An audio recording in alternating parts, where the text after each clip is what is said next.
Hello, amazing people, students, and lovers of chemistry out there. I'm excited once again to be here with you on today's episode, which happens to be the second one in this series of radioactivity. And today we want to look at the concept that deals with the types of radiation that we have. Now, in retrospect, we said in the opening video of this series that radiation or radioactivity is the process whereby unstable atoms, lose energy and give it out in the form of radiation. So that brings us to the concept of defining what this radiation actually is. Okay, so let's start off by saying something and making it very clear. There are different types of radiation in the world of radioactivity. You see, when atoms break down during radioactivity, it is not all of them that release the same kind of energy. In fact, there are three main types of radiation and they behave very differently. So when an atom, for instance, undergoes the process of radioactivity, it produces radiation. Okay? Now, this radiation that is produced is not just of one category. There are actually three main categories, and we want to look at them one after the other. So let's go into looking at them one by one. The first type of radioactivity or radiation that we have is called the alpha radiation. The second type is called the beta. Some people call it beta radiation. Whichever way you choose to pronounce it, it's absolutely fine. Okay? And then we have the third one, the gamma radiation. The first one has this symbol, alpha radiation. The second one has this symbol, beta. And the third one has this symbol, gamma radiation. So we're going to be looking at each and every one of these radiation types step by step. So let's start with the first one. What is the alpha radiation? Now, the alpha radiation are actually alpha particles, and they are like tiny cannonballs made up of two protons and two neutrons. Basically, they look like the nucleus of a helium atom. Now, let me explain. Okay, so pay attention at this point. In chemistry and basically in radioactivity, when we want to denote an element, we use its symbol. So for instance, let's say I want to denote the element helium. The symbol for helium is He. Okay, now there are some things I can also denote alongside this symbol. I can denote the mass number of helium. And by the way, mass number of an element is simply the sum of the number of protons and the number of neutrons. Okay, so now helium has two protons and also has two neutrons. So the mass number is 2 plus 2, which gives us 4. So when we want to denote the symbol or the mass number of helium using this format, we write the mass number at the top like this, 4. And then at this bottom part, we write the atomic number. The atomic number of an element is simply the number of electrons that are present in its outermost shell. Now, the number of electrons in the outermost shell of helium is 2. Now, I said all of this to be able to explain the concept of how we denote alpha particles. You see, alpha particles have this symbol like this, and they are made up of two protons and two neutrons, which tells us that their mass number is 4 and the atomic number is 2. This is how we denote alpha particles in the world of radioactivity. So now, here are some characteristics of the alpha particle. Number one is they are heavy compared to the other types of radiation, and they are slow moving. They can't travel very far. In fact, they can be blocked very easily. A sheet of paper can block them, or even your skin can stop it. And then finally, they are dangerous only if they are inhaled or they are swallowed. We're going to be seeing why they are dangerous. So now, the reason why we said that the alpha particle is basically the nucleus of a helium atom is because the mass number of the alpha particle is equal to 4 and the atomic number of the alpha particle is equal to 2. And these same characteristics are the same for the helium atom. The helium atom has a number of 4 as its mass number and an atomic number of 2 as its atomic number. So whenever we want to denote the alpha particle in the world of radioactivity, we can either use this symbol or we can use the symbol of the helium atom. So now this is what the helium atom actually looks like. You can see there are 2 electrons in its outermost shell. 2 electrons in its outermost shell tells us that it has an atomic number of 2. And you can see there are 2 neutrons in the inner shell and 2 protons in the inner shell as well. 2 plus 2 gives us 4. So that's why we say the alpha particle is basically the nucleus of an helium atom. So now that we have that out of the way, here is an example on the screen. Alpha radiation comes from elements like uranium and radon gas. So now, think of alpha particles like bowling balls. They are very big and powerful, but they are not going very far if thrown. So now, in the process of radioactivity, we have this example on the screen right now. Uranium. Uranium has the symbol letter U, and we have the mass number of uranium to be 238 in this case. The atomic number of uranium is 92. So when uranium releases an alpha particle, in other words, it means it will lose 4 from its mass number and lose 2 from its atomic number. So we can either denote the alpha particle by using the helium atom, or we can do the same by doing it like this. So what happens is that this is going to lose 4 and this is going to lose 2. Then that becomes 234, the mass number, and 90, the atomic number. When this happens, this changes to an entirely new different element. And the element that has the atomic number 90 is thorium, Th. And then we also denote the alpha particle that has been released by doing the symbol of the alpha particle, which has a mass number of 4 and an atomic number of 2.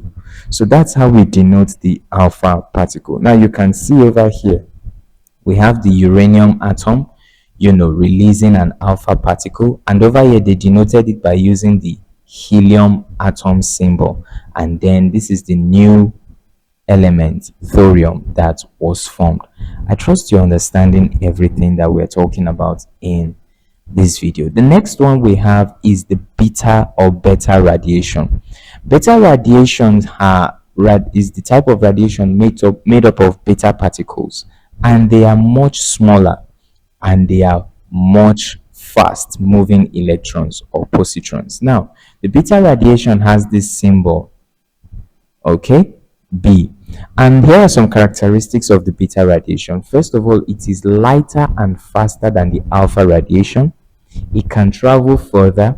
It can pass through paper but not through the thin metal like aluminum foil. It can cause more damage if it gets inside the body. Now let's get deeper into this concept.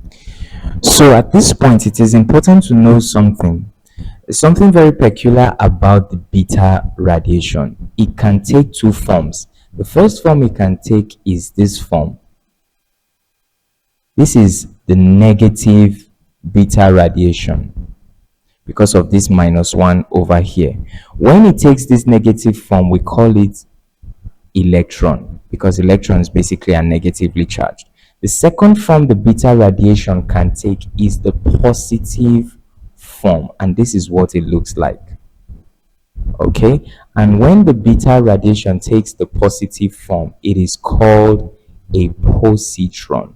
So depending on what form of the beta radiation that takes place, that is what will tell us if it is a negative or if it is the positive. Now here is one example on the screen right now.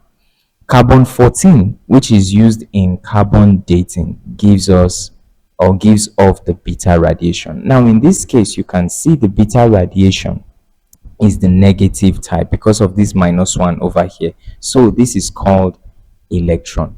Now what happens when an element undergoes beta radiation? And by the way, when an element is undergoing any type of radiation, we can also use the word decay. because during the process of radioactivity, elements decay. So if it is an alpha radiation, we can also say alpha decay. If it is a beta radiation, we can also say beta decay. All right, so now here is this example on the screen right now. This is an element, carbon 14, which is radioactive in nature, undergoing a beta decay. When an element undergoes a beta decay, what happens is that its atomic number will increase by 1. You can see it over here. The atomic number has increased from 6 all the way to 7. It means it has gone up by 1. But the mass number, which is 14 over here, stays basically the same. And the radiation that occurred here is the radiation of the negative beta radiation, or we can also call it the negative beta decay. So that's it for the beta radiation. Thirdly, we have the gamma radiation. Now, gamma radiation are also called gamma rays, okay? They are not particles at all. In fact, they are pure energy, just like powerful X-rays. In fact, they are more powerful. Now, here are some characteristics about the gamma radiation. First of all, they have no mass, they have no charge. They are just pure energy, okay? Mass is 0, charge is also 0. And they travel the farthest. Among all three types of radiation, the gamma radiation can penetrate levels that the other two cannot even get to. They can pass through your body, walls, and even several inches of concrete. And they are very dangerous if they are not shielded properly. In fact, gamma radiation or gamma rays are used in the process of treating cancer. We'll see that as we proceed. Now, here is one example on the screen right now. Gamma radiation is actually used in the health industry to kill cancer cells in medical treatments. Think of gamma rays like invisible laser beams. They go very deep and they go very, very far. So among all three of them, gamma radiation has the highest penetration power. So here is a comparison table that contains the properties of all three types of radiation. First of all, we want to talk about what the three types of radiation are. The alpha radiation, which has this symbol over here, is a chunk that is made up of 2 protons and 2 neutrons, like a tiny helium atom. Remember, we said the symbol for the alpha radiation is somewhat like this, and then it has a mass number of 4 and an atomic number of 2, which corresponds to the details of the helium atom. Okay, for the beta radiation, on the other hand, it is a super tiny particle. It can be an electron or it can be the opposite, which is a positron. So when it is an electron, this is how we denote the beta particle. We have 0 as the mass number and -1 over here as the atomic number. But when it is, okay, this is for when it is an electron, because of this minus over here, -1. But when it is a positron, when it is positive, we denote it using a +1 sign for the beta particle. And then we have the gamma ray. The gamma ray is simply a burst of energy. It has no mass and it has no charge, but it is simply a burst of energy, like a super strong X-ray. I'm sure you're seeing everything that's going on for these explanations. And then next we have the electric charge for all of them. The alpha particle has an electric charge of +2 or +2. The beta particle has an electric charge of -1 or +1. We saw that in the previous slide, where if the beta particle is positive, we denote it using +1. If it is negative, we denote it using -1. And then for the gamma ray, it is basically neutral. It doesn't have a charge and it doesn't have a mass. And then finally, we're talking about the weight of all three types of radiation. For the alpha particle, it is the heaviest of them all. Okay, between the alpha, beta, and the gamma rays or radiation, it is the heaviest of them all. For the beta particle, it is lighter in terms of weight, and then the gamma ray or the gamma radiation has no weight at all. If you're enjoying this video and it's been educative for you, I'd like you to please help out by liking this video, subscribing, and turning on the notification bell icon. Ahead. Now, here are some of the properties of the three types of radiation. How far can each of them go? The first one is the alpha particle. It doesn't go very far. It can be blocked by paper or even the human skin. The second one, however, goes a bit further. It can go through paper, but it is stopped by thin metal foil. The third one is the one that goes the farthest. It goes really far, and it can even go through concrete if the concrete is not thick enough. It needs thick concrete or lead to block it. So that's it for the properties of all three types of radiations. Now, here is the damage that they can do. The alpha particle actually causes a lot of damage if it is found in the body. Earlier on in this video, we said that uranium and radon gas produce the alpha radiation. That is why these two elements are very dangerous to be inhaled, whether it is uranium or radon gas, because of this alpha particle or alpha radiation that they produce. The next one is the beta particle. It produces not so much damage, medium. And then the final one is the gamma ray. The damage produced is less, but it is still dangerous because it goes deep. So now that we've talked about the comparisons between all three types of radiation, let's talk about their penetration power. For the alpha particle, imagine if you throw a balloon at a tissue paper wall. It will not go very far, right? Because the alpha particle can actually be stopped by tissue paper. The beta particle, however, can penetrate. If you try punching a pencil through a sheet of paper, it might punch through, but it might not go too far. But you see the gamma ray, if you shine a powerful flashlight, its beam can go through plastic, through walls, and even concrete, unless that concrete is really thick. So when it comes to penetrating power, the gamma radiation or the gamma ray is the one that takes the trophy home. Now, here is an illustration on the screen that shows the penetrating power of all three types of radiation. We have the alpha radiation. We have the obstacles. We have paper, aluminum, lead, and concrete. You can see the gamma radiation having the highest level of penetration among all three of these guys. And then the beta radiation comes next. It is stopped by this aluminum foil. And then we have the alpha particle that is stopped by paper. So now that we know all this, it is important to know why this matters. It matters because understanding the types of radiation helps us, first, to know how to protect ourselves from harmful exposure, to appreciate how radiation is used safely in medicine, industry, and science. It is also used to understand the inner workings of atoms and nuclear reactions. So up next on this series, what we're going to be looking at are the nuclear symbols and atomic notations. We're going to be looking at how to denote nuclear symbols and atomic notations. I really am looking forward to seeing you in the next video. Up until then, my name is David, and all we do here is to take the mystery out of chemistry so chemi can make history. I will see you in the next video.